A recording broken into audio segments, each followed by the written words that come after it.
അപ്പോൾ ഈ ദേവദൂതൻ്റെ ലൊക്കേഷനിൽ എത്തിയതിന് ശേഷമാണ് അറിയുന്നത് ഞാൻ ജയപ്രദയുടെ ഹീറോ ആണെന്നുള്ളത്. അപ്പോൾ അതെനിക്ക് ഭയങ്കര എക്സൈറ്റിംഗ് ആയിരുന്നു. ഈ നിഖിൽ മഹേശ്വറിന് അലീനയോടുള്ള പ്രണയം എന്ന് പറയുന്നത് ഇന്നാണ് അത് ഐഡൻറ്റിഫൈ ചെയ്യുന്നത്. അപ്പോൾ ഞാനൊരു 7ാം ക്ലാസ് 8ാം ക്ലാസ് തൊട്ടിട്ടേ വീഡിയോ ക്യാമറയിൽ ഞാൻ ഷോർട്സുകൾ ആദ്യം പൂക്കളം എടുത്തു തുടങ്ങി, പിന്നെ അനിയത്തിനെയൊക്കെ വെച്ചിട്ട് ചില ഷോർട്സ്. ഞാൻ എന്നെ എപ്പോഴും എനിക്കൊരു എഴുതാൻ തോന്നിപ്പിക്കുന്ന എന്തെങ്കിലും ഒരു കാഴ്ച ഉണ്ടാവും. ഒരു VCR-ഉം VCP-യും വെച്ചിട്ടാണ് എഡിറ്റ് ചെയ്യുന്നത്. പിന്നെ നമ്മൾ സ്കോർ ചെയ്യുന്നത്, അതിന് ബാക്ക്ഗ്രൗണ്ട് മ്യൂസിക്കൊക്കെ ഇടുന്നത് വേറൊരു ടാപ്പ് റെക്കോർഡറിൽ പ്ലേ ചെയ്തിട്ടാണ്. ഷൂട്ട് ചെയ്യുന്ന സമയത്ത് ആ സോങ് ചെയ്തപ്പോഴാണ് എനിക്ക് ആ ക്യാരക്ടറിൻ്റെ ഒരു ഇൻറ്റൻസിറ്റി മനസ്സിലായത്. പ്രണയം എന്ന് പറയുന്നത് എക്കാലത്തും ഒരേ ഇമോഷനാണ്, ഒരേ ഫീലിംഗ് ആണ്. അത് പുതിയ ജനറേഷൻ ആയാലും പഴയ ജനറേഷൻ ആയാലും അത് മാറ്റാൻ പറ്റില്ല നമുക്ക്.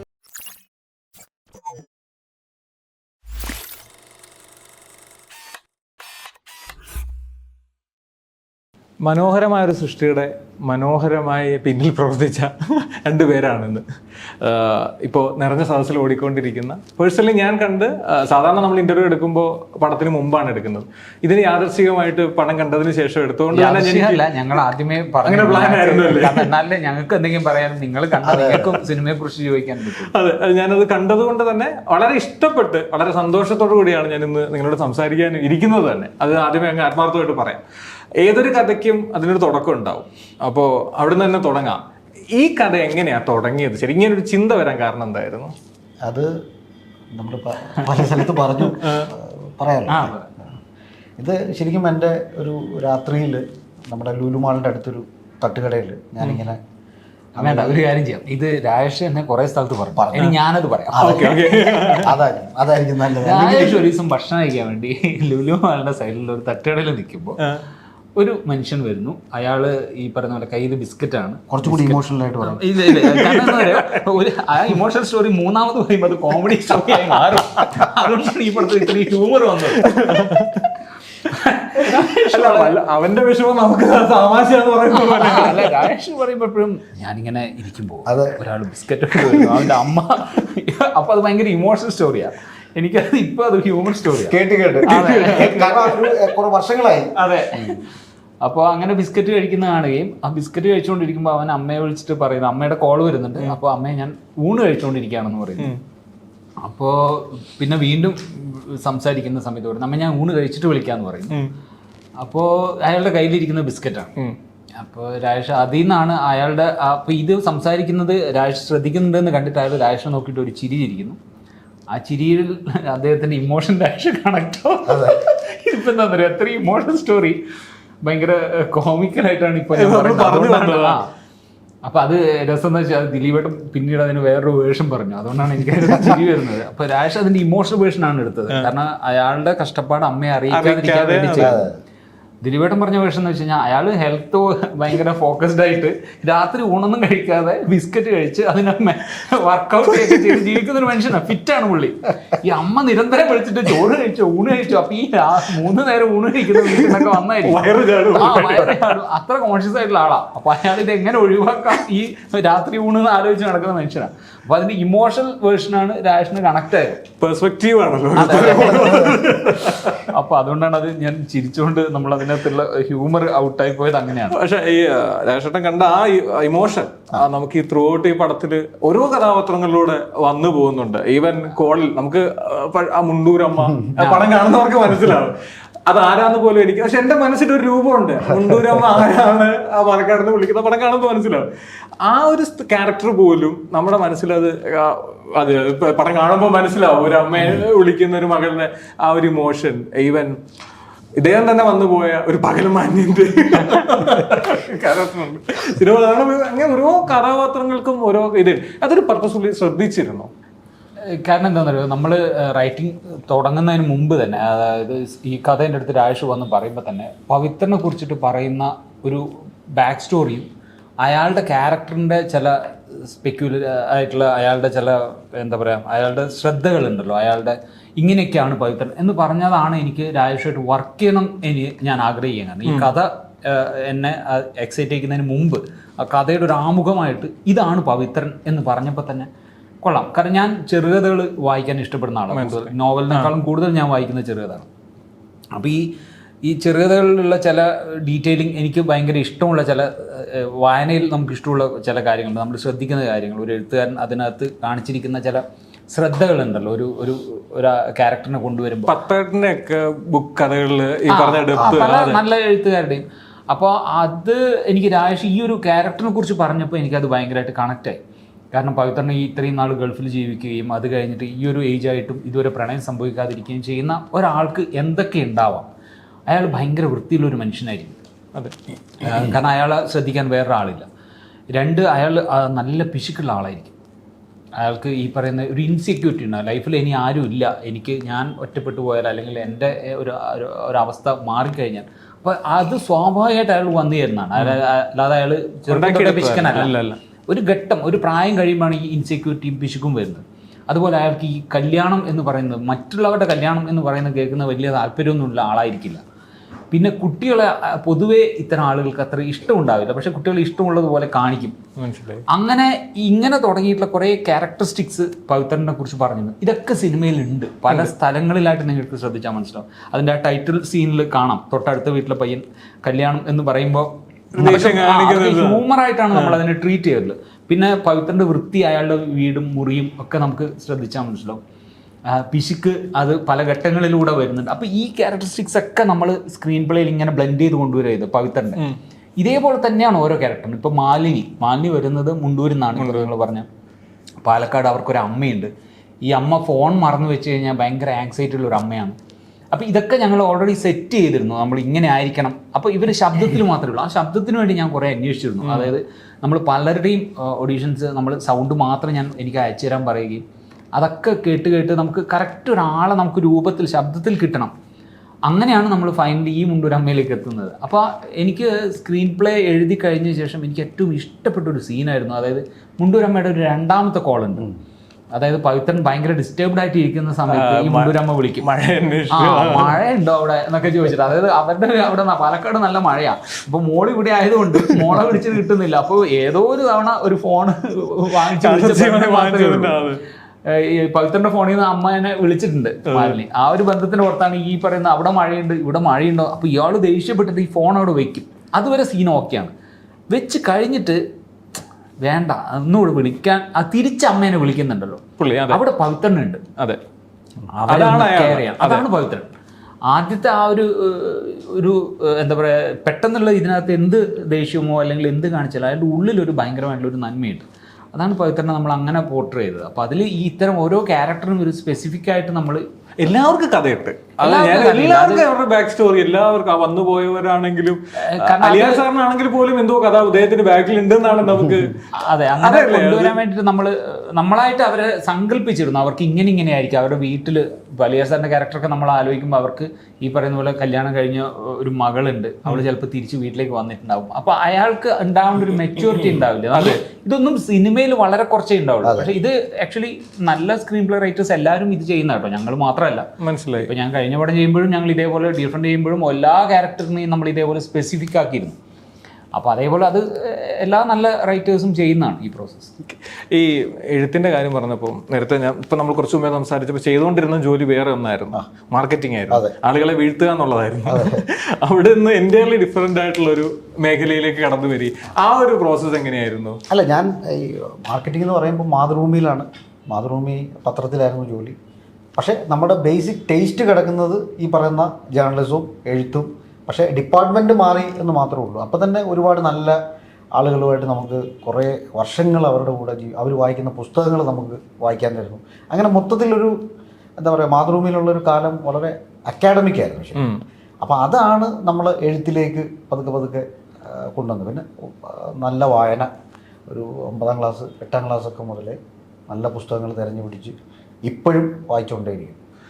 വായനയുടെ എക്സ്റ്റൻഷനാണ് എഴുത്ത്.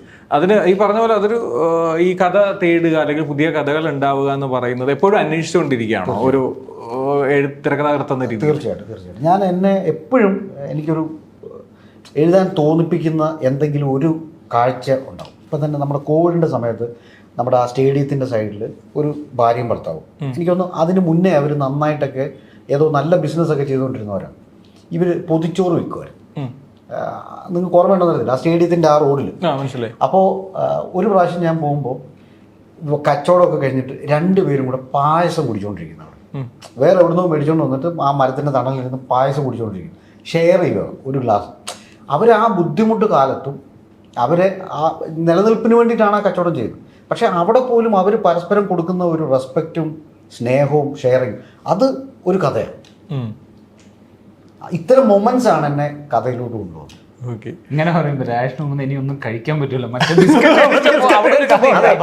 പായസം കുടിച്ചപ്പോ ഞാൻ കാപ്പി കുടിക്കണ്ടായിരുന്നു. അല്ല, സംവിധായകൻ വളരെ ആലോചനയിൽ കാപ്പി കുടിക്കുന്നു. പുള്ളി ഇന്ന് രാവിലെ ഇങ്ങനെയെന്നൊക്കെ പറഞ്ഞ് എന്റെ ബാക്ക് സ്റ്റോറി ഒക്കെ പിടിച്ചിട്ട് സിനിമയ്ക്കുള്ളിലെ സിനിമ കഥ എന്നൊക്കെ പറഞ്ഞിട്ട് രാജേഷ് എന്താ പറയുക, രാജേഷിന്റെ ഒരു വലിയൊരു ലൈബ്രറി ഉണ്ട് രാജേഷിന്റെ വീട്ടിൽ തന്നെ. അത് എനിക്ക് പലപ്പോഴും എനിക്ക് ബുക്കുകൾ റെഫർ ചെയ്യുന്നതും അതുപോലെ പുള്ളിയുടെ എനിക്കൊന്ന് സമ്പാദ്യത്തിന്റെ ഒരു മേജർ പോർഷൻ പോകുന്നത് ഈ ബുക്കുകൾ വാങ്ങിച്ചിട്ടാണ്. അപ്പം അത്രയും വായനയുള്ളത് കൊണ്ടും നമുക്ക് ഇൻസ്പയർഡ് ആവും. നമ്മൾ സ്ഥിരം എല്ലാവരും കാണുന്ന ഒരു കാഴ്ച നമുക്കതൊരു വെറും കാഴ്ചയാവുകയും എഴുത്തുകാരനെ സംബന്ധിച്ചിടത്തോളം അത് അടുത്ത കഥയുടെ ഒരു ഊർജ്ജമാവുകയും ചെയ്യാറുണ്ട്. അപ്പോൾ അങ്ങനെ ഒരുപാട് സിറ്റുവേഷൻ രാജേഷിൻ്റെ പല കഥകൾ പറയുമ്പോഴും നമുക്ക് ഭയങ്കര ഗ്രൗണ്ടഡ് ആയിട്ട് തോന്നും. നമുക്കത് ലൈഫ് കണക്റ്റ് ആവും. അങ്ങനെയുള്ള എമ്പതി ഉള്ള കഥകളെ നമുക്ക് നിലനിൽക്കുള്ളൂ. ഇപ്പോൾ പവിത്രൻ നമ്മൾ ഇനി എന്തൊക്കെ ഹ്യൂമർ പറഞ്ഞാലും എന്തൊക്കെ അതിനകത്ത് നമ്മൾ അതിനെ പെരിഫറലായിട്ട് മിക്സ് കാണിച്ചാലും ലൈഫ് എന്ന് പറയുന്ന ഒരു സാധനം ഇല്ലെങ്കിൽ ആ ക്യാരക്ടർ നിൽക്കില്ല. അപ്പോൾ അത് എനിക്ക് ഭയങ്കര ഇഷ്ടമായത് അതാണ്. അതിനകത്തുള്ള ഇമോഷണൽ സീനിനെ ആളുകൾ ഭയങ്കരമായിട്ട് റിലേറ്റ് ചെയ്തു. പലരും കണ്ണ് നിറഞ്ഞു എന്ന് പറയുന്ന മൊമെന്റ്സ് ഉണ്ട്. അത് ചിരിച്ചിട്ടുമുണ്ട്, അങ്ങനെ ഭയങ്കര പൊട്ടിച്ചിരിച്ചിട്ടും കണ്ണ് നിറഞ്ഞു എന്ന് പറയുന്നുണ്ട്, ഇമോഷണലായിട്ടും കണ്ടത്. അത് എനിക്ക് 2 എക്സ്ട്രീമിലേക്ക് ടച്ച് ചെയ്യാൻ പറ്റി എന്നുള്ളതാണ് ആസ് എ ഡയറക്ടർ എനിക്ക് ഈ സിനിമ ഫേവറേറ്റ് ആവുന്നത്. ഈ ഡയറക്ടർ എന്ന് പറഞ്ഞത് ഇത് ഏതൊരു മൊമെന്റിലാണ് ഒരു ഡയറക്ടർ ആവുക എന്നുള്ളൊരു ചിന്ത വന്നത്? എനിക്ക് ചെറുപ്പത്തിലേ, അതായത് ഞാൻ എന്താണെന്ന് അറിയുമോ, എൻ്റെ അച്ഛൻ ഫോട്ടോഗ്രാഫർ ആയതുകൊണ്ട് വീട്ടിൽ വീഡിയോ ക്യാമറ എപ്പോഴും ഉണ്ടായിരുന്നു. സ്റ്റുഡിയോ ഉണ്ട് അച്ഛന്. അപ്പോൾ ഞാനൊരു 7ാം ക്ലാസ് 8ാം ക്ലാസ് തൊട്ടിട്ടേ വീഡിയോ ക്യാമറയിൽ ഞാൻ ഷോർട്സുകൾ ആദ്യം പൂക്കൾ എടുത്തു തുടങ്ങി. പിന്നെ അനിയത്തിനെയൊക്കെ വെച്ചിട്ട് ചില ഷോർട്സ്, അന്ന് ഷോർട്ട് ഫിലിം എന്നൊന്നും പറയാൻ പറ്റില്ല, പക്ഷേ വെറുതെ ഷൂട്ട് ചെയ്യും. അത് എന്നിട്ട് ഒരു VCRും VCPയും വെച്ചിട്ടാണ് എഡിറ്റ് ചെയ്യുന്നത്. പിന്നെ നമ്മൾ സ്കോർ ചെയ്യുന്നത്, അതിന് ബാക്ക്ഗ്രൗണ്ട് മ്യൂസിക് ഒക്കെ ഇടുന്നത് വേറൊരു ടാപ്പ് റെക്കോർഡറിൽ പ്ലേ ചെയ്തിട്ടാണ്. ഇന്നത്തെ ആളുകൾ, കുട്ടികൾക്ക്, ഐ മീൻ ഈ നമ്മുടെ സോഫ്റ്റ്വെയറിൽ എഡിറ്റ് ചെയ്യുന്നവർക്ക് ഇത് ചിലപ്പോൾ അറിയുന്ന പോലും ഉണ്ടാവില്ല. പക്ഷെ അത് ഭയങ്കര ഇൻട്രസ്റ്റിംഗ് പ്രോസസ്സാണ്. കറക്റ്റ് ഒരു പോയിന്റ് നമ്മൾ എഡിറ്റിംഗ് മാർക്ക് പോലെ ഒരു സാധനം പോസ് ചെയ്ത് വെച്ച് കറക്റ്റ് മ്യൂസിക് വരുമ്പോൾ അത് റിലീസ് ചെയ്ത്, ഈ റിലീസ് ആവുന്നതിനിടയിൽ ഒരു ചെറിയൊരു 2 സെക്കൻഡിൻ്റെ ഒരു ഗ്യാപ്പ് ഉണ്ടാവും. ഇത് ആദ്യത്തെ പ്രാവശ്യം ഒന്നും ശരിയാവില്ല, പിന്നെ വീണ്ടും റീവൈൻഡ് ചെയ്ത് അങ്ങനെ റെക്കോർഡ് ചെയ്തിട്ടാണ് നമ്മളൊരു ഷോർട്ട് ഫിലിം എന്ന് പറയുന്ന ഫോർമാറ്റിലേക്ക് എത്തുന്നത്. ഭയങ്കര അമേച്ചറാണ്. അതൊരിക്കലും ഷോർട്ട് ഫിലിമായിട്ട് കാണാൻ പറ്റില്ല. ഇന്നെൻ്റെ കയ്യിൽ ഇല്ല, ആ ഫൂട്ടേജ് ഒന്നും ഇല്ല, കാരണം VHSലാണ് ഷൂട്ട് ചെയ്തൊക്കെ. പക്ഷെ അത് എനിക്ക് പണ്ട് തൊട്ടേ, പിന്നെ ഈ അച്ഛനൊരു ഗുണം എന്ന് പറയുന്നത്, എനിക്കത് പിന്നീടാണ് അതിൻ്റെ റിസൾട്ട് എനിക്ക് കിട്ടുന്നത്. കാരണം എന്നെ ഒരുപാട് ക്ലാസിക് ആയിട്ടുള്ള സിനിമകൾ ചെറുപ്പത്തിലേ കാണിക്കുമായിരുന്നു. അത് വെറുതെ തിയേറ്ററിൽ കൊണ്ടുവരുത്തും. ഈ പറയുന്ന 4ാം ക്ലാസ്സിലും 5ാം ക്ലാസ്സിലും പഠിക്കുന്ന എനിക്ക് ഈ സിനിമ ഒന്നും മനസ്സിലാവുക പോലുമില്ല. അത് കഴിഞ്ഞ് കുറച്ചുകൂടെ വലുതായപ്പോൾ ഞങ്ങൾക്കൊരു വീഡിയോ ലൈബ്രറി വന്നു. അപ്പോൾ ആ ലൈബ്രറിയിൽ നിന്നും ഇതേപോലെ ചില സിനിമകൾ അച്ഛൻ എടുത്തിട്ട് കാണിക്കും. എനിക്ക് അന്നൊന്നും ഈ പറഞ്ഞ, ഞാനൊരു സ്റ്റേറ്റ് സിലബസ് പഠിച്ച ഒരാളാണ്. എനിക്ക് ഇംഗ്ലീഷ് സിനിമകളൊന്നും സബ് ടൈറ്റിൽ ഇല്ലാതെ കേട്ടാൽ മനസ്സിലാവുന്ന ആളൊന്നുമല്ല. ആ കാലത്ത് ഒട്ടും എനിക്കത് പിടികിട്ടില്ല. പക്ഷേ ഇത് എന്നെ ഇരുത്തിയിട്ട് ഒരു സ്റ്റുഡിയോ റൂമിനകത്ത് ഇരുത്തിയിട്ട് ഈ സിനിമ ഇട്ടായിരുന്നു. അച്ഛൻ ഇത് 2 3 തവണ കണ്ടിട്ടുണ്ടാവും.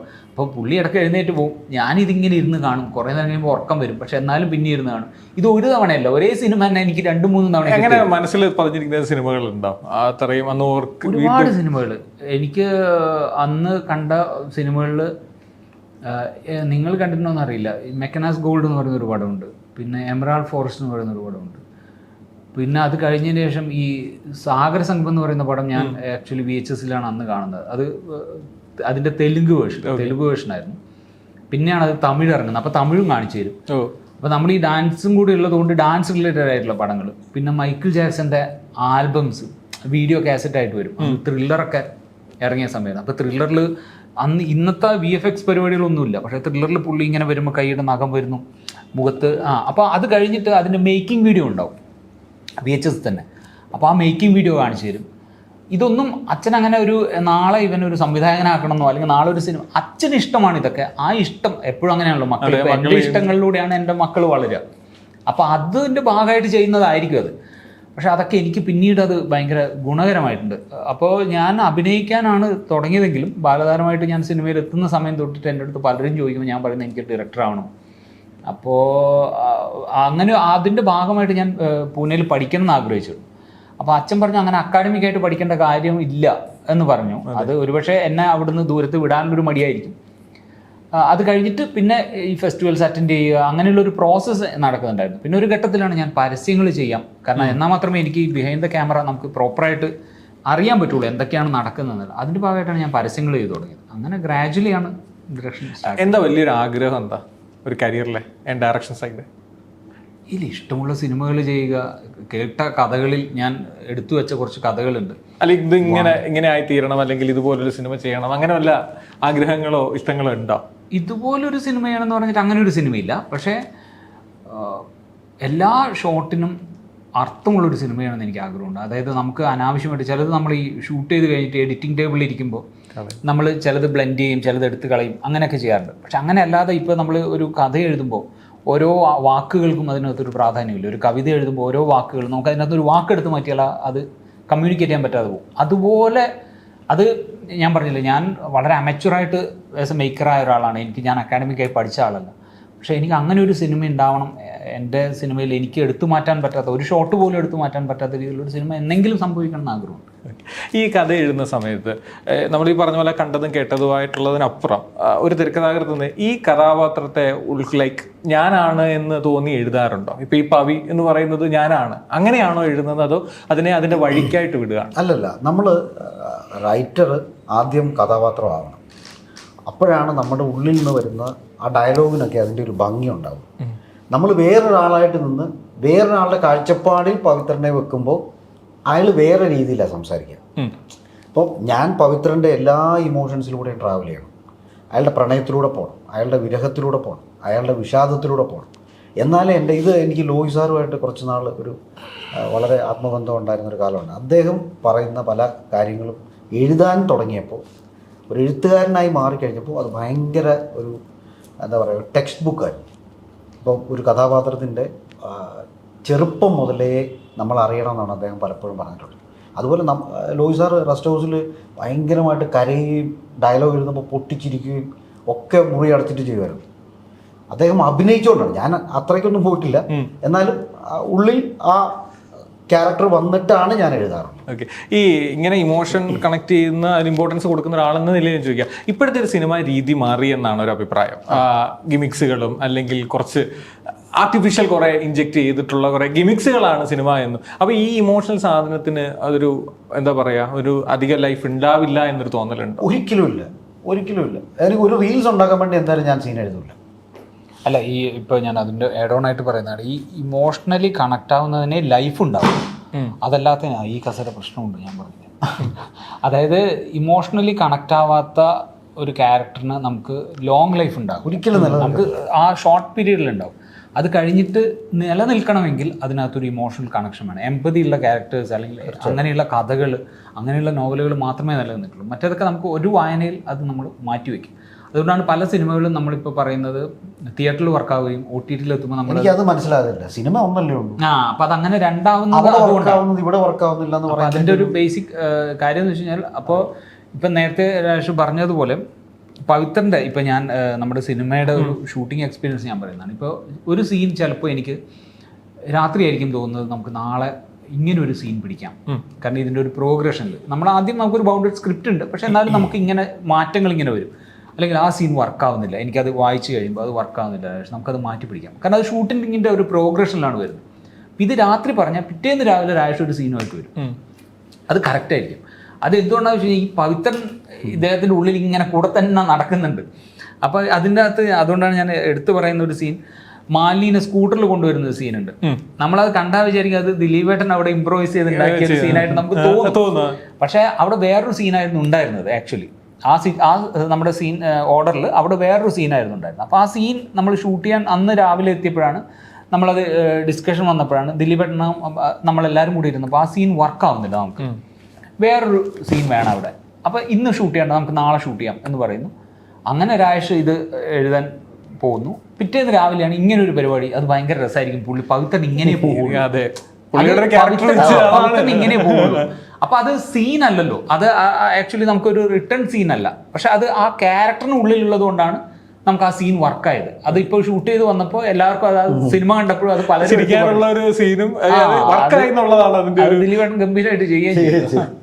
ഈ ഇമോഷന്റെ കാര്യം പറഞ്ഞപ്പോ ഇപ്പൊ എല്ലാവരും ഈ ദേവദൂതന്റെ കാര്യം എടുത്തിട്ട് സംസാരിക്കാറുണ്ട്. അന്ന് ഒരുപക്ഷെ അത്ര വലിയൊരു വർക്കാവാതെ പോയൊരു സിനിമയാണ് ഈ ദേവദൂതൻ എന്ന് പറയുന്ന ഒരു സിനിമ. എത്രത്തോളം റിമാർക്കബിൾ അല്ലെങ്കിൽ എത്രത്തോളം ഓർക്കുന്നുണ്ട് ആ സിനിമ? ദേവദൂതൻ അങ്ങനെ എൻ്റെ എന്താ പറയുക, ആ ഷൂട്ടിംഗ് ടൈമിൽ ഞാൻ ഇതൊരു ഗംഭീര സിനിമയായിരിക്കുന്നു അല്ലെങ്കിൽ ഇത് പിന്നീട് ചർച്ചയാവുന്നൊന്നും നമുക്ക് ആ സമയത്ത് അറിയില്ലായിരുന്നു. പക്ഷേ ഇപ്പം അത് ഭയങ്കരമായിട്ട് ആളുകൾ ആഘോഷിക്കുന്നുണ്ട് ആ സിനിമയും ആ സിനിമയുടെ. അതൊരു പക്ഷേ ഇപ്പം ഞാൻ നേരത്തെ പറഞ്ഞ പോലെയാണ് നമ്മളിപ്പോൾ ഈ സിനിമയുടെ പ്രണയത്തെക്കുറിച്ച് പറയുന്നത്. പ്രണയം എന്ന് പറയുന്നത് എക്കാലത്തും ഒരേ ഇമോഷനാണ്, ഒരേ ഫീലിംഗ് ആണ്. അത് പുതിയ ജനറേഷൻ ആയാലും പഴയ ജനറേഷൻ ആയാലും അത് മാറ്റാൻ പറ്റില്ല നമുക്ക്. ആ പ്രണയത്തിൻ്റെ ഫോർമാറ്റുകളിൽ ഡിഫറൻസ് ഉണ്ടാവും. നമ്മൾ വാട്സപ്പിൽ ചെയ്യുന്നുണ്ടാവും, ഫോണിൽ സംസാരിച്ചൊരു കാലമുണ്ട്, പിന്നെ കുറിപ്പുകളിലൂടെ കത്തുകളിലൂടെ ഉണ്ട്. അപ്പോൾ ഇതൊക്കെ ഫോർമാറ്റുകളാണ്, നമ്മളതിൻ്റെ ടൂൾസ് മാത്രമേ മാറുന്നുള്ളൂ. പ്രണയത്തിൻ്റെ ഇമോഷൻ സെയിമാണ്. അത് 60-കാരനും 70-കാരനിലും സെയിമാണ്, 20-കാരനിലും സെയിമാണ്. പ്രണയം വരുമ്പോൾ നമുക്കവിടെ കുറേ പ്രണയത്തിൻ്റെതായിട്ടുള്ള കുറേ ബലഹീനതകൾ വരും, അതുപോലെ കുറേ പവേഴ്സ് വരും. അപ്പോൾ നല്ല പ്രണയം ഉണ്ടെങ്കിൽ നന്നായിട്ട് പഠിക്കാൻ പറ്റും എന്നൊക്കെ പറയും. ഞാൻ മാത്സ് സ്റ്റുഡൻ്റ് ആയിരുന്നു, അപ്പോൾ ഞാൻ കേട്ടിട്ടുണ്ട് നല്ല മാത്തമെറ്റീഷ്യൻസ് ഒക്കെ നന്നായിട്ട് പ്രണയമുള്ള ആളുകളായിരിക്കും എന്ന് പറയുന്നത് കേട്ടിട്ടുണ്ട്. അപ്പോൾ അതുപോലെയാണ് നമുക്ക് ഒരു ഈ സിനിമയുടെ പ്രണയം എന്ന് പറയുന്നത് നിങ്ങൾക്ക് ഏതൊരു ജനറേഷനും അത് റിലേറ്റ് ചെയ്യാൻ പറ്റും, ഏത് സമയത്ത് സംഭവിക്കാവുന്ന ഒരു സാധനമാണ്. അപ്പോൾ എന്തായിരുന്നു ചോദിച്ചത്? ദേവദൂതൻ. അപ്പോൾ ദേവദൂതൻ്റെ കാര്യം അതായിരുന്നു. ഈ നിഖിൽ മഹേശ്വറിന് അലീനയോടുള്ള പ്രണയം എന്ന് പറയുന്നത് ഇന്നാണ് അത് ഐഡൻറ്റിഫൈ ചെയ്യുന്നത്. ആലോചിച്ച് നോക്കുക, അതായത് എപ്പോഴോ വരാൻ സാധ്യതയുള്ള ഒരാൾക്ക് വേണ്ടി ഒരു ആയുസ് മുഴുവൻ കാത്തിരിക്കുന്നൊരു അലീന. നിഖിൽ മഹേശ്വർ വരാമെന്ന് പറഞ്ഞു പോയി. അയാൾക്ക് കാഴ്ചയില്ല, അയാളുടെ സംഗീതത്തിലൂടെയാണ് അറിയുന്നത്. അതെ, ഇവിടെ നമ്മുടെ പവിത്രൻ മായ ബന്ധം തുടങ്ങുന്നത് രുചിയിലൂടെയാണ്. അയാൾക്ക് ഇന്നേ വരെ ഒരാൾ ഭക്ഷണം അയാൾക്ക് ഉണ്ടാക്കി കൊടുത്തില്ല. അയാളുടെ ഓർമ്മകളിൽ അമ്മ ഉണ്ടാക്കിയ ഭക്ഷണത്തിന് ശേഷം ഒരു ക്യാരക്ടർ ഒരു ഭക്ഷണം ഉണ്ടാക്കി കൊടുക്കുകയാണ്. ആ ഭക്ഷണത്തിൽ നിന്ന് തുടങ്ങി അയാളുടെ തന്നെ വാക്കുകളിൽ പറയുന്ന അയാൾ ഇതുവരെ അനുഭവിച്ചിട്ടില്ലാത്ത കെയറും സൗഹൃദവും അയാളുടെ ഭാഗ്യവും ഒക്കെ കൊണ്ടുവന്ന ഒരു ക്യാരക്ടറാണ് മായ. അപ്പോൾ അതിലൂടെയാണ് ആ പ്രണയം സംഭവിക്കുന്നത്. ആ പ്രണയം സംഭവിക്കുമ്പോൾ അവിടെ ഒരു രൂപമില്ല, അയാൾക്ക് ആരാണെന്ന് അറിയുന്നില്ല, അറിയേണ്ട കാര്യവുമില്ല. നമുക്ക് അങ്ങനെയല്ലേ പ്രണയത്തിന് നമുക്ക് ഇപ്പോൾ സൗന്ദര്യം കണ്ടിട്ട് അല്ലെങ്കിൽ ഒരാളുടെ രൂപം കണ്ടിട്ട് അതും തെറ്റാണെന്നൊന്നുമല്ല ഞാൻ പറയുന്നത്. പക്ഷേ അത്തരത്തിലുള്ള ഒരു എറ്റേണൽ ലവ് ഇല്ല, അതാണ് ദേവദൂതൻ.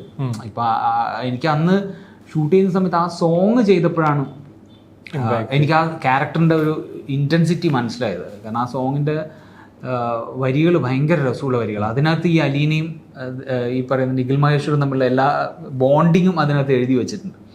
അപ്പം അത് കാലം കഴിഞ്ഞാൽ അതും തിരിച്ചറിയും. അതേപോലെ എനിക്ക് ഇഷ്ടമുള്ളൊരു പ്രണയമാണ് മായയും പവിത്രനും. ഈ നിഖിൽ മഹേശ്വർ എന്ന് പറഞ്ഞ പേര് വരെ ഇപ്പോഴും നമ്മുടെ മനസ്സിലാതെ അത്രത്തോളം ആഴത്തിൽ. അതിനപ്പുറം ലാസ്റ്റ് ആ സ്കെൽട്ടൺ കാണിക്കുന്ന ഒരു സാധനം, അതിനോട് വരെ നമുക്കൊരു ഇഷ്ടവും പ്രണയവും. അത് രസം എന്താണെന്നറിയോ, ഞാൻ ഈ നേരത്തെ പറഞ്ഞില്ലേ, എന്നോട് മുമ്പ് ചോദിച്ചൊരു ചോദ്യമുണ്ട്. ഞാൻ പണ്ട് കണ്ട സിനിമകൾ അതിൽ അച്ഛൻ ഏറ്റവും കൂടുതൽ പ്രാവശ്യം കാണിച്ചു തന്നൊരു സിനിമയാണ് സാഗർ സംഘം. അതിനകത്തുള്ള ഹീറോയിനാണ് ജയപ്രദ. അതായത് എൻ്റെ സ്കൂൾ ടൈമിൽ ഞാൻ കണ്ട് ഭയങ്കര ആരാധനയോടെ ഇരുന്ന്. അപ്പോൾ ദേവദൂതൻ്റെ ലൊക്കേഷനിൽ എത്തിയതിന് ശേഷമാണ് അറിയുന്നത് ഞാൻ ജയപ്രദയുടെ ഹീറോ ആണെന്നുള്ളത്. അപ്പോൾ അതെനിക്ക് ഭയങ്കര എക്സൈറ്റിംഗ് ആയിരുന്നു. കാരണം നമുക്ക് ഒരിക്കലും സാധ്യതയില്ലാത്തതല്ലേ. നമ്മുടെ കുട്ടിക്കാലത്ത് ആലോചിച്ചിട്ട് ചിലപ്പോൾ എൻ്റെ അമ്മയോ അല്ലെങ്കിൽ ചേച്ചിയൊക്കെ ആയിട്ടൊക്കെ ചിലപ്പോൾ ഏതെങ്കിലും ഒരു കാലത്ത് വന്നേക്കാം. പക്ഷെ ഒരിക്കലും എൻ്റെ ഹീറോയിനായിട്ട് വരും നമ്മൾ വിചാരിക്കില്ലല്ലോ. അപ്പോൾ ആ കരളേന്നൻ കൈ പിടിച്ചാന്നുള്ള സീനിൽ അവരുടെ കുട്ടിക്കാലം അവതരിപ്പിക്കുന്ന ഒരു പെൺകുട്ടിയാണ്. അപ്പം ഞാൻ വിചാരിച്ചു ഞങ്ങളുടെ ഇടയിൽ ഒരു ഷോട്ട് പോലും ഇല്ലല്ലോ. പക്ഷേ ഫൈനലി ആ കൈ ഇങ്ങനെ ടച്ച് ചെയ്യുന്നുണ്ടല്ലോ, ആ സീൻ എടുക്കാൻ ജയപ്രദ മേഡം വന്നിട്ടുണ്ടായിരുന്നു. അപ്പോഴാണ് ഞാൻ മാഡത്തോട് പറഞ്ഞു എനിക്കിങ്ങനെ ഭയങ്കര ആരാധനയുള്ള എൻ്റെ ഏറ്റവും ഇഷ്ടപ്പെട്ട സിനിമകളിലൊന്നാണ് മാഡത്തിൻ്റെ സിനിമ. അപ്പോൾ അത് കഴിഞ്ഞിട്ട് ആ സീനിലാണ് ഞങ്ങൾ ഒരുമിച്ച് അഭിനയിച്ചത്. അപ്പോൾ അതാണെങ്കിൽ കണ്ണാടിയുടെ അപ്പുറത്തും ഇപ്പുറത്തും വയ്ക്കും, എൻ്റെ കൈ വയ്ക്കുന്നു, അത് കഴിഞ്ഞ് ഉടനെ അത് സ്കെൽട്ടനാക്കി മാറ്റുന്നു. പക്ഷെ അത് നല്ല വീണ്ടും റീമാസ്റ്റർ ചെയ്ത് ഇറക്കുന്നു എന്നുള്ള വാർത്തകളൊക്കെ വരുന്നുണ്ട്, ബാക്കിലുണ്ട്, വർക്ക് ചെയ്യുന്നുണ്ട്. എനിക്ക് അതിൻ്റെ ഒരു എക്സൈറ്റ്മെന്റ്, എനിക്ക് വിഷ്വൽ ഭയങ്കര രസമായിട്ട് സന്തോഷ് തുണ്ടിയിലായിരുന്നു അതിൻ്റെ ക്യാമറാമാൻ. അപ്പോൾ അത് ഉഗ്രൻ ഷൂട്ടാണ്. അതുപോലെ തന്നെ അതിൻ്റെ മ്യൂസിക് ഡിപ്പാർട്ട്മെന്റ് വിദ്യാജിയുടെ ഏറ്റവും best, one of the best ഹിറ്റാണ്. ഇപ്പോഴും ആ സിനിമ എടുത്ത് വെച്ച് ആ ടൈറ്റിൽ ട്രാക്കൊക്കെ അത് ഞാൻ ഭയങ്കര എക്സൈറ്റഡ് ആണ് എനിക്കത് സറൗണ്ടിൽ കേൾക്കാൻ വേണ്ടിയിട്ട്. അത് വെയിറ്റിംഗ് സത്യം ഒരു സിനിമ പ്രേക്ഷകൻ എന്ന രീതിയിൽ നല്ല സിനിമ ഇഷ്ടപ്പെടുന്ന ആളുകൾക്ക് അത് തിയേറ്റർ എക്സ്പീരിയൻസ് ഭയങ്കരമായിരിക്കും. അതൊരു ഭയങ്കര വിജയമായിരിക്കും. ഈ നമ്മൾ സിനിമകൾ എഴുതുമ്പോൾ പ്രത്യേകിച്ച് അമ്മ മകൻ ബന്ധം അത് എവിടേക്കോ നേരത്തെ മുമ്പുള്ള സിനിമകളിലാണെങ്കിലും ഒക്കെ പറഞ്ഞു പോകുന്നുണ്ട്. എന്തുകൊണ്ടൊരു അമ്മ മകൻ ബന്ധം സിനിമകളിൽ പ്രത്യേകം വളരെ പേഴ്സണലാണ്? വളരെ പേഴ്സണലാണ്. ഓക്കെ. പർപ്പസ്ഫുള്ളി ശ്രമിക്കാറുണ്ടോ കൊണ്ടുവരാൻ വേണ്ടിയിട്ട്, അതോ സംഭവിച്ചു പോകുന്നതാണോ? നമ്മളെപ്പോഴും നഷ്ടപ്പെടുന്നതാണ് നമ്മളെപ്പോഴും എപ്പോഴും ആലോചിക്കുന്നത്, അല്ലേ? കൂടെ ഉള്ളതിനെ പറ്റി നമ്മൾ അത്ര ബോധേഡുമല്ല വറീഡുമല്ല. അപ്പോൾ അതാണ് അതിൻ്റെ. ഇത് കൂടുതൽ ചോദിച്ചാൽ ക്യാരക്ടറിനേക്കാളും ഞാൻ ഇമോഷണലാവും. തിരിച്ച് ഇതിലെ നായികമാര് ഇവിടെ നോക്കിയാലും നായികമാരാണ്. ഞാൻ സിനിമ തുടങ്ങി അവിടെ നോക്കണോ ഇവിടെ നോക്കണോ, അതൊരു പർപ്പസ്ഫുള്ളി ഗിമിക്സ് ആയിരുന്നു ഇതിലെ നായികമാര്. അതിന് ഗിമ്മിക്സ് എന്നുള്ള വാക്കിനേക്കാൾ അത് ആക്ച്വലി അത് സ്ക്രീൻ പ്ലേയുടെ ഒരു ടെക്നിക്കായിരുന്നു. അതാണ് ഈ സിനിമയുടെ ഒരു ഇൻട്രസ്റ്റിംഗ് ആയിട്ടുള്ളൊരു ഫാക്ട്. കാരണം നമ്മളൊരു ജോണർ ചൂസ് ചെയ്യുന്ന സമയത്ത് റൊമാൻറ്റിക് കോമഡി അങ്ങനെ പല ജോണേഴ്സും വരും. അതിനകത്തൊരു ത്രില്ലർ സ്വഭാവം കൊണ്ടുവരിക എന്നുള്ളത് സാധ്യമായത് ഇത്രയും ഹീറോയിൻസിനെ പ്ലേസ് ചെയ്തുകൊണ്ടാണ്. കാരണം സാധാരണ ഒരു ക്രൈം ത്രില്ലറിന് നമ്മൾ ഒരു കൾപ്രിറ്റ് ഉണ്ടാകുന്നു അല്ലെങ്കിൽ ഒരു സീരിയൽ കില്ലർ ഉണ്ടാകുന്നു എന്ന് പറയുന്നത് പോലെ അത് ആരാണെന്ന് കണ്ടെത്താൻ പറ്റാത്തതിൻ്റെ പോലെ തന്നെയുള്ളൊരു സ്ട്രക്ചർ ഈ സിനിമയ്ക്കുണ്ട്. എന്നാൽ അത് ഭയങ്കര ഹ്യൂമറും ഈ പറയുന്ന റൊമാൻസിലും ഒരു ത്രില്ലർ ഉണ്ടാക്കുക എന്നുള്ളതാണ്. അപ്പോൾ അത് വർക്കൗട്ട് ആകാൻ വേണ്ടിയിട്ട് തന്നെയാണ് ഇത്രയും ക്യാരക്ടേഴ്സ് നമ്മൾ പിടിച്ചത്. ഈ അതിൽ ബ്രോ എടുത്തു പറയേണ്ട ബ്രോ എന്ന് പറയുന്ന അത് ശരിക്കും പറഞ്ഞ ട്രോളൊക്കെ നേരത്തെ വന്ന പോലെ അതിന് അവാർഡ് കൊടുക്കേണ്ട സമയം കഴിഞ്ഞു. ഗംഭീര പെർഫോമൻസ് ആയിരുന്നു ദിലീപേട്ടനോടൊപ്പം തന്നെ. പ്രത്യേകിച്ച് ആ ക്ലൈമാക്സ് ഒക്കെ സിനിമ കാണുമ്പോൾ മനസ്സിലാവും അത് ഓടി വരുന്ന ഒരു ഇമോഷണൽ സാധനമൊക്കെ ഉണ്ടായിരുന്നു. എവിടെ നിന്ന് കിട്ടിയ പുള്ളിയെ? അത് ഞങ്ങള് ഈ കഥയിൽ തുടക്കം തൊട്ടേ ഉണ്ടായിരുന്നു ബ്രോ.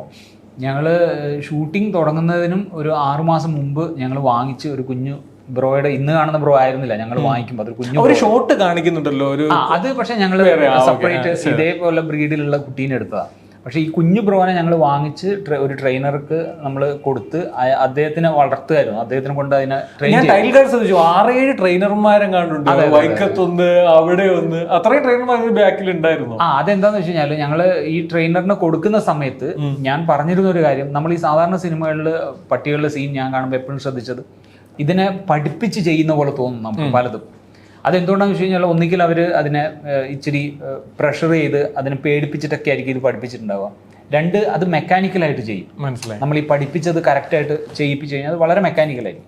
അപ്പോൾ അതുകൊണ്ട് ഞാൻ പറഞ്ഞത് ഇതിന് എനിക്ക് ബേസിക് ആയിട്ടുള്ള ചില കാര്യങ്ങളുണ്ട്. നമുക്ക് സ്റ്റെയർ കയറണം, സ്കൂട്ടറിൻ്റെ ബാക്കിലിരുന്ന് ട്രാവൽ ചെയ്യണം, അത് മാത്രം നിങ്ങൾ ചെയ്യിപ്പിച്ചാൽ മതി എന്നിട്ട് ഞാൻ അവർക്കൊരു 4-5 കാര്യങ്ങൾ എഴുതി കൊടുത്തിരുന്നു. അത് മാത്രമേ അവരെ പഠിപ്പിച്ചിട്ടുള്ളൂ. അപ്പോൾ ഇത് സെറ്റിൽ വന്നപ്പോഴാണ് ഇതിൻ്റെ ബുദ്ധിമുട്ട്. കാരണം ബാക്കി എനിക്ക് വേണ്ടത് ഇതാണ്, പക്ഷെ അത് ചെയ്യിപ്പിക്കാൻ ഇവർ പഠിപ്പിച്ചിട്ടില്ല. അത് എങ്ങനെ എടുക്കണം എന്നുള്ളതിനൊരു ടെക്നിക്കുണ്ട്. അപ്പോൾ ആ ടെക്നിക്ക് ചിലത് ഞാൻ യൂസ് ചെയ്യുന്നുണ്ട്.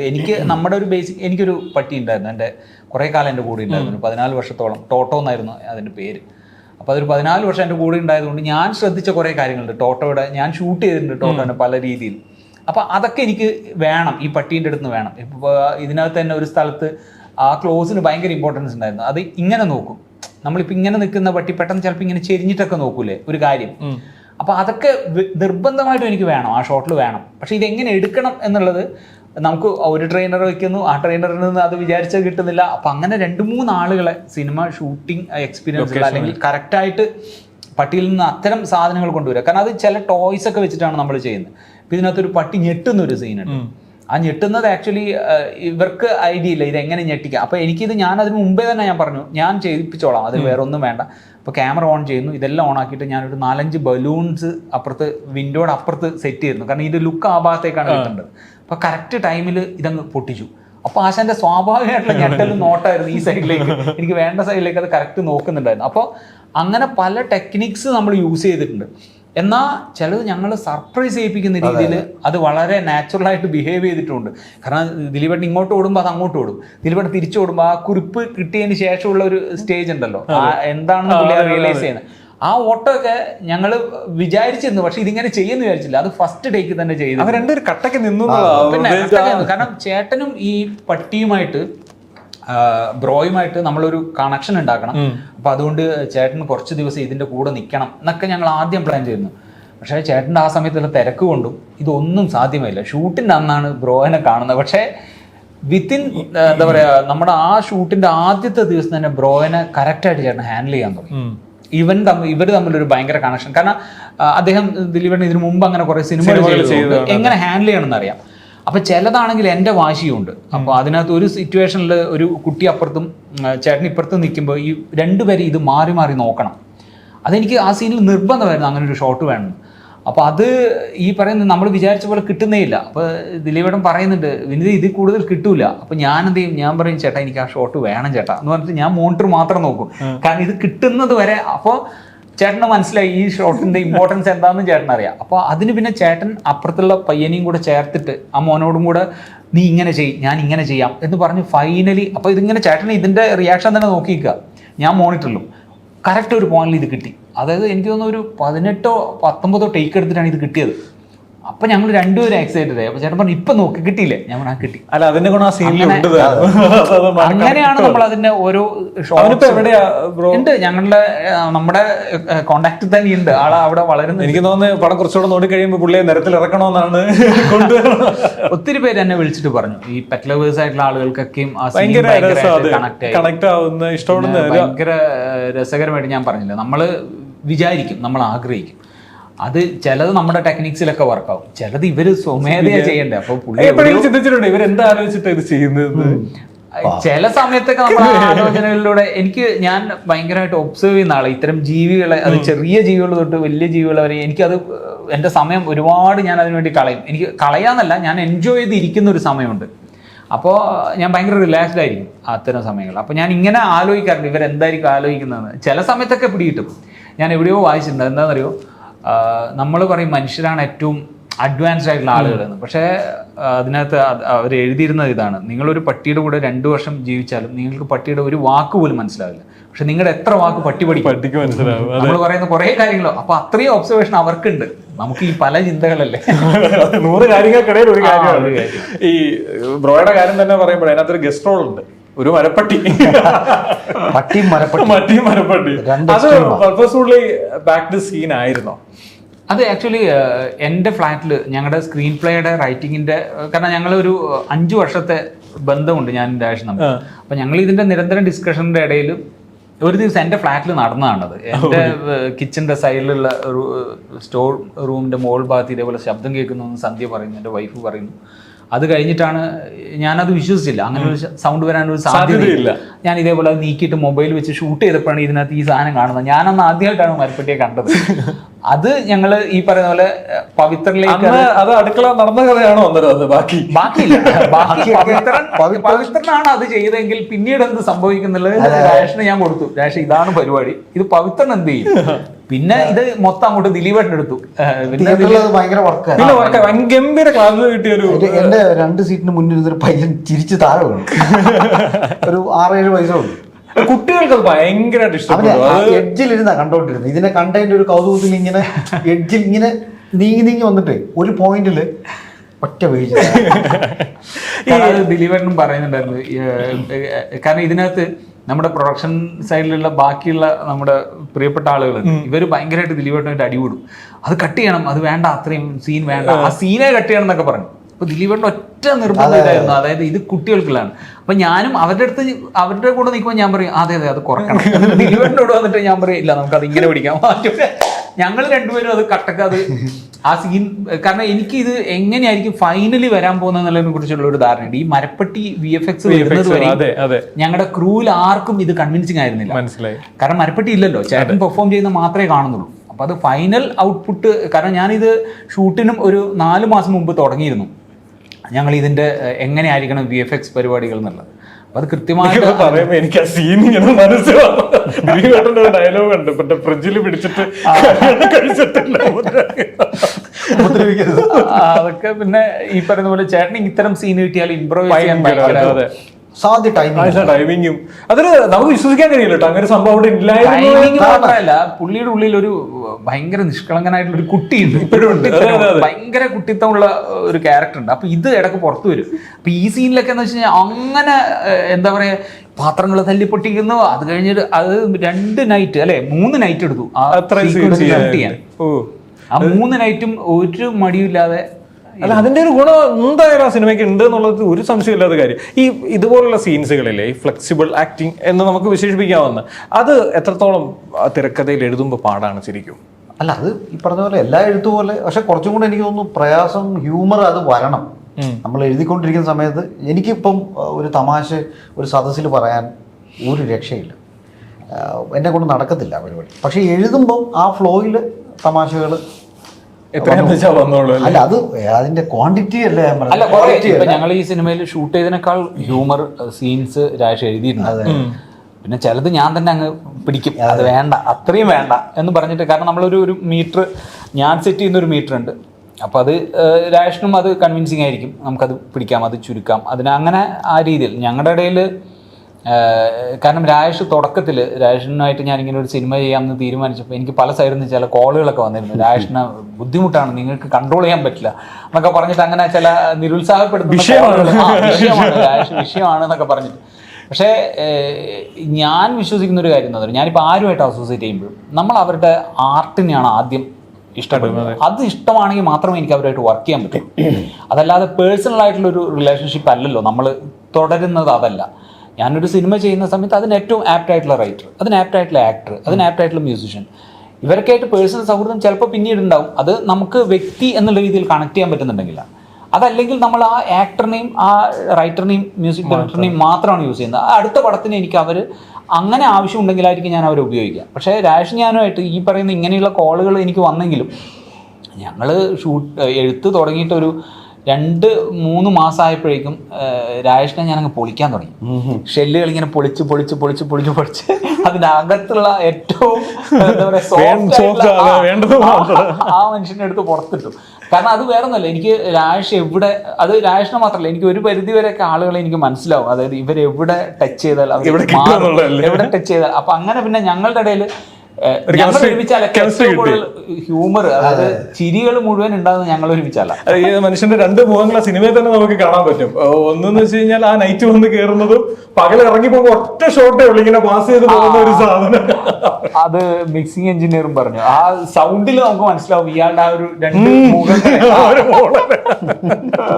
അത് ഗംഭീരമായിട്ട് വർക്കൗട്ട് ഉണ്ട്. എനിക്ക് തോന്നുന്നു ഭാവി മലയാള സിനിമയിൽ സീരിയസ് ആയ കഥാപാത്രങ്ങൾ ചെയ്യാൻ സാധ്യത. അതിനകത്ത് രാജേഷിന് ഒരു ഇന്റലിജൻസും കൂടി ഉണ്ട്. ഞങ്ങള് ഈ ടോട്ടൽ സിനിമയുടെ ലെങ്ത് ഭാഗമായിട്ട് ഇത് പലതും തൂക്കാമെന്ന് പറഞ്ഞപ്പോൾ ഞങ്ങൾ ഈ ഒരു ഘട്ടത്തിൽ ഈ വക്കീലിനെ അങ്ങ് തൂക്കിയാലോ എന്ന് ആലോചിച്ചു. പക്ഷെ രാജേഷ് അതിനകത്ത് ഈ ചില വിളക്കി ചേർക്കലുകൾ, ഈ മറ്റേ കൃത്യമായി അത് പവിത്രന്റെ ആദ്യത്തെ നൈറ്റ് സീനാണ്, അത് നമുക്ക് തൂക്കാൻ പറ്റൂല, ഒരു തരത്തിലും തൂക്കാൻ പറ്റൂല, അങ്ങനെ വെച്ചിട്ടുണ്ട്. അപ്പൊ ഞാൻ പല വഴിയും നോക്കി, അറ്റം കളയാൻ പറ്റുമോ, ഇത് കളയാൻ പറ്റുമോ, ഒന്നും കളയാൻ പറ്റൂല.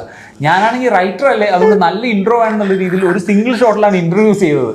ഫോക്കസ് ഷിഫ്റ്റ് ചെയ്യുമ്പോൾ ഇത് എന്റെയും കൂടെ ഒരു പ്രശ്നം ഉണ്ടായിരുന്നു. അപ്പൊ ഇത് രണ്ടും കൂടെ ആയിട്ട് നമുക്ക് പ്രൊഡക്ഷൻ സൈഡിൽ നിന്നൊക്കെ ഞങ്ങൾ പല ഡിസ്കഷനും വന്നു, രാജേഷിനെ തൂക്കിയാലോ, പക്ഷെ പറ്റണ്ടേ. പിന്നീട് എനിക്ക് ഇന്നലൊക്കെ ചില കോളുകൾ വന്നപ്പോ എന്റെ അടുത്ത് എടുത്തു ചോദിച്ചു ആ വക്കീൽ ക്യാരക്ടർ. ഞാൻ പറഞ്ഞില്ലേ, ആ വക്കീലിന് ഒരു കഥയുണ്ടെന്ന് മനസ്സിലായി. അത് കാരണം പുള്ളി പറഞ്ഞു പോകുന്നവരുണ്ട് എല്ലാം അല്ലെങ്കിൽ ചേരണമെന്നില്ല എന്ന് നമ്മളെന്താ പറയുക, ഞാനിത് തമാശയായിട്ട് പറഞ്ഞാണ് ഈ ക്യാരക്ടറിനെ മാറ്റണം എന്ന്. പക്ഷേ ആ ക്യാരക്ടറിന് ഒരു പർപ്പസ് ഉണ്ടായിരുന്നു. പവിത്രന്റെ ഇമോഷനിലേക്ക് നമ്മൾ പ്രേക്ഷകനെ ട്രാവൽ ചെയ്യിപ്പിക്കുന്നതിന്റെ തുടക്കമാണ് പുള്ളിയുടെ. കാരണം നാളെ രാവിലെ ഫ്ലാറ്റിൽ ഉണരുമ്പോൾ എനിക്കറിയില്ല സൂര്യ, അപ്പോൾ ഇത് ഞാൻ അനുഭവിച്ചതാണ്. ഇത് ഞങ്ങളുടെ ഒരു ഡിസ്കഷനിൽ ഞാൻ രാജേഷിൻ്റെ അടുത്ത് പറഞ്ഞതാണ്, രാജേഷ് ഇങ്ങനെ ഒരു ഇൻസിഡൻറ്റ് ഉണ്ടായിരുന്നു എൻ്റെ ഫ്ലാറ്റിൻ്റെ 2 മുറിയുടെ അപ്പുറത്ത് ഇങ്ങനെ ഒരു സംഭവം നടന്നിട്ട് ആരും അറിഞ്ഞില്ല, 3 ദിവസം കഴിഞ്ഞപ്പോഴാണ് അറിഞ്ഞത്. അപ്പോൾ അത് എന്നാൽ നമ്മൾ നാട്ടിൻപുറത്താണെങ്കിൽ ഇത് അങ്ങനെയല്ല. നാട്ടിൻപുറത്ത് അപ്പുറത്തെ ആൾ രാവിലെ കണ്ടില്ലെങ്കിൽ വിളിച്ചു ചോദിക്കും എവിടെ എന്താണ് എന്നൊക്കെ വിളിച്ച് പോയി നോക്കും. പക്ഷെ ഫ്ലാറ്റുകളിൽ 100-300 ഫാമിലീസ് ഉണ്ടെങ്കിൽ അപ്പുറത്തെ ഫ്ലാറ്റിൽ എന്താണെന്നുള്ളത് അറിയില്ല പലപ്പോഴും. അപ്പൊ അതുകൊണ്ടാണ് ഈ പറയുന്ന രാത്രി കിടക്കാൻ നേരത്ത് ഒരു താക്കോല് കൊടുത്തിട്ട് രാവിലെ വെളിച്ചം വന്നിട്ട് കണ്ടില്ലെങ്കിൽ നീ ഒന്ന് വന്ന് തുറന്നു നോക്കണം. അത് അയാളുടെ ഒരു ഇൻസെക്യൂരിറ്റിയുടെ തുടക്കമാണ്. അതെ. എന്തെങ്കിലും ഈ പറയുന്ന എഴുതുന്ന കഥകളിൽ രാഷ്ട്രീയം പറയാൻ ശ്രമിക്കാറുണ്ടോ? ഇല്ലില്ല. പക്ഷെ എൻ്റെ ആസ് എ ഹ്യൂമൻ ബീയിങ്, ഒരു മനുഷ്യൻ നിലയ്ക്ക് എനിക്ക് എൻ്റെ സൊസൈറ്റിയോട് ഉള്ള റിഫ്ലക്ഷൻ അതിലുണ്ടാവാറുണ്ട്. അപ്പോൾ അതിൽ തന്നെ ഒരു ഡയലോഗുണ്ട്, ഈ സെക്യൂരിറ്റി പണിക്ക് ഇറങ്ങിയതിന് ശേഷം ആണുങ്ങളെല്ലാം എനിക്ക് സാറുമാരും പെണ്ണുങ്ങളെല്ലാം മേഡമാണ്. അതവിടെ ആ തേഞ്ഞു പോയ ഒരു മനുഷ്യൻ്റെ എന്താ പറയുക അവസ്ഥയാണ്. അത്തരം അല്ലാതെ ഈ വേറെ പൊളിറ്റിക്കൽ കറക്റ്റ്നെസ് അത്തരം ഒന്നിനെ പറ്റി ഞാൻ ബോധേഡല്ല, ഇനി ബോധേഡാവാനും ഞാൻ ഉദ്ദേശിക്കുന്നു. ഏഷേട്ടന് പറയാനുള്ളത് പറയും. എനിക്ക് പറയാനുള്ളത് പറയും. അത് ജീവിതത്തിലാണെങ്കിലും എഴുത്തിലാണെങ്കിലും. ഓക്കെ. എന്തായാലും അതിനകത്ത് മുത്തശ്ശിയുടെ കാര്യമുണ്ട്, മറ്റേ ആ ഇതെടുത്ത് എറിയുന്ന മുത്തശ്ശിയുടെ കഥ. എല്ലാവർക്കും ഓരോ കഥകളുണ്ട്, കൃത്യമായിട്ട് അത് പറഞ്ഞു പോയിട്ടുണ്ട്. പറഞ്ഞാലും തീരില്ലേ സിനിമയുടെ വിശേഷങ്ങൾ. നമുക്ക് സമയപരിധിയുടെ ബുദ്ധിമുട്ടുമുണ്ട്. എന്നാലും ആവട്ടെ, ഇനിയും ഈ പറഞ്ഞ പോലെ പടം 100 ദിവസവും ഒക്കെ ഓടിക്കഴിയുമ്പോൾ വിശദമായിട്ട് വേണമെങ്കിൽ നമുക്ക് ഈ സിനിമയെക്കുറിച്ച് ഇരിക്കാം, സംസാരിക്കാം. അടുത്ത സിനിമകളും വിജയമാവട്ടെ. ഇനിയും ഈ കോംബോ തുടരട്ടെ. ഇനിയും നമുക്ക് കാണാം. സന്തോഷം.